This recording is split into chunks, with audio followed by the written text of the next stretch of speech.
អូនល្អបងចូលចិត្តប៉ុន្តែបងខ្ជិលគួរអរគុណស្អីមួយស្អាតហើយជាងព្រោះទៀតព្យាយាមម្ដងទៀតណាសួស្ដីស្អីមួយសួស្ដីបងអូនស្អាតរៀងអូនឡើងឆ្វែលគ្រាន់តែអូនជ្រៀងចាញ់មកឆក់យកបេះដូងមកបាត់តែបងភ្លេចគួរអរគុណសួស្ដីអូនសួស្ដីបងអូនកុំអស់សង្ឃឹមណាថ្ងៃនេះអូនធ្វើបានល្អហើយតែនៅមានចំណុចខ្វះខាតបន្តិចបន្តួចទេអញ្ចឹងបងសង្ឃឹមថាអូនមកលើកក្រោយអាចនឹងធ្វើបានល្អជាងនេះណាអរគុណអូន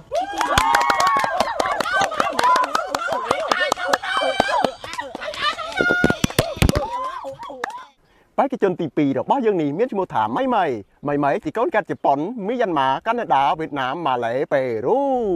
ម៉ៃមានកម្ពស់ 1.89 ម៉ែត្រមានទម្ងន់13គីឡូនាងក៏ជាអតីតប្រពន្ធចុងអុកញ៉ាដ៏មានកេរ្តិ៍ឈ្មោះបោះសម្លេងក្នុងប្រទេសយើងផងដែរ